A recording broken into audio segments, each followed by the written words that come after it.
They frolicked in the blue hole for hours. Late in the afternoon, as the boys lay on rocks shaded by giant fern leaves, Scoop brought up the subject of Teacher Lee's sudden disappearance. Scoop said, "Wonder if Teacher Lee reached Brazil yet." "With that funny-looking man from Haiti?" Marshall said.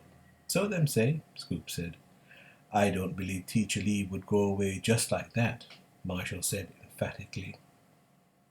"Oh, you don't know them Haitians," Scoop said. Because his father had worked on the Panama Canal, Scoop regarded himself as a great authority on Caribbean matters. "But I think I know Teacher Lee, a little, anyway. She wouldn't run off with no funny-looking man from Haiti." "Oh, you're just vexed 'cause the Haitians thief your sweetheart," Scoop said, and the two boys laughed. The events preceding Teacher Lee's disappearance were by now common knowledge. The Haitian, Hippolyte Jacmel, had booked into the town's only boarding house and begun to make inquiries about a young woman whom he claimed had jilted him. Dressed in a black three-piece suit and black hat, he spoke in heavily accented English and provoked uncomfortable laughter wherever he went because of his formal manners and the odor of death emanating from his undertaker's clothes. He had described her as having eyes as black as ackee seeds and a hint of china in their shape, the high cheekbones of a red Indian, the statuesque height and languid walk of a princess from the African savannah, the rich golden complexion of one who is a confluence of all the peoples in the world, and she was likely to dress with extreme modesty to disguise a beauty that was a gift of history. Only one woman in paradise fitted that kind of description, Teacher Lee. "Besides," Scoop said when they had stopped laughing, "I wouldn't blame her.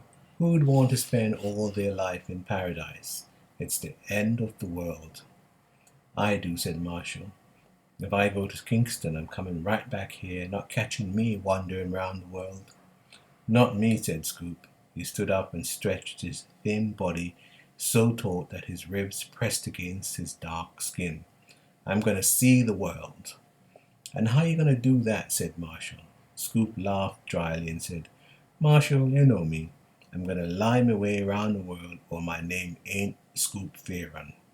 In fact, his real name was Milton Fearon, but on his insistence, everyone addressed him by the name he had claimed for himself. When their laughter abated, Scoop, more serious, said, "In fact, I might be leaving school soon. My pa says the best education is not in no school, but in life itself." "You joking?" Marshall said, suddenly raising himself onto his elbows. "Nope," Scoop said, and dived into the water and started shouting, "Gonna see the world, gonna see the world." Disappointment crept over Marshall like lengthening shadows in the afternoon sun.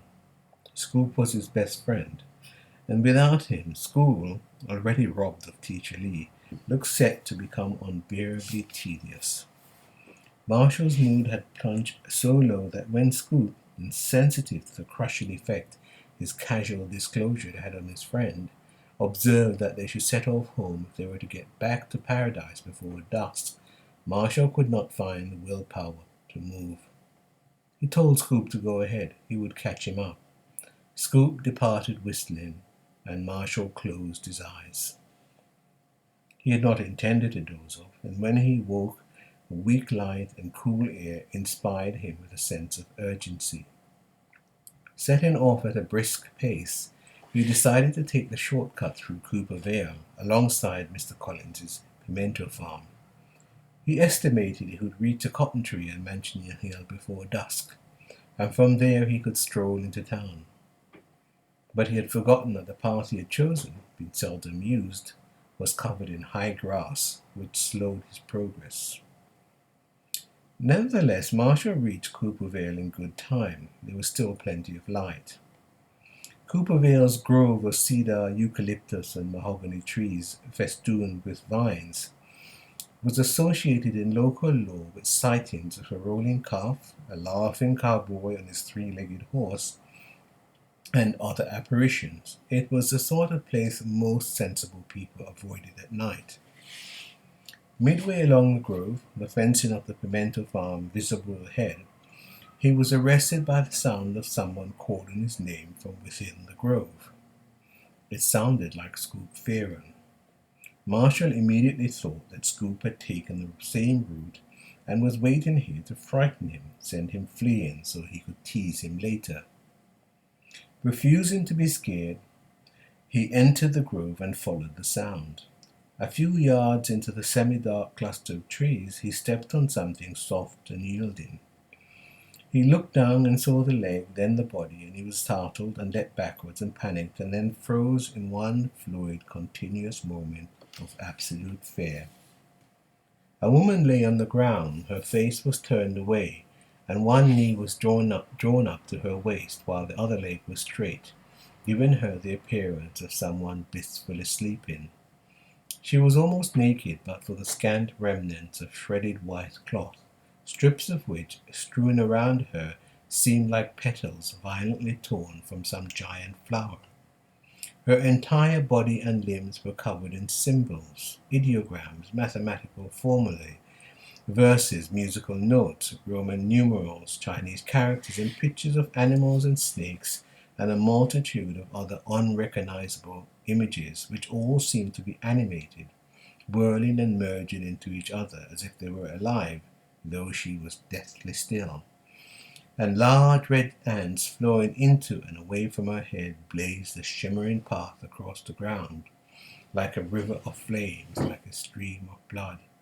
Marshall remained transfixed in the grip of an icy fear until she stirred and with a sudden jerky movement raised and turned her head, revealing a skeletal face as white as the sea-washed, sun-bleached remains of a fish on the beach.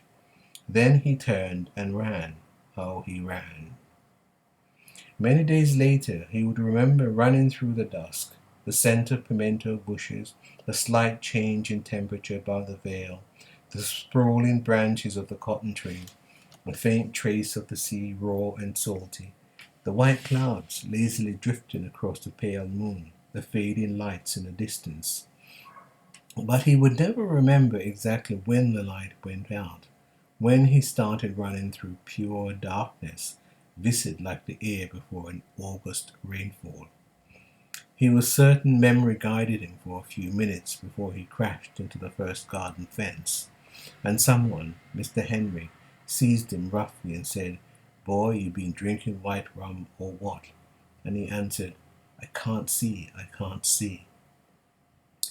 Some days later, a party of men found the body of Hippolyte Jacmel dangling from a tree in the grove.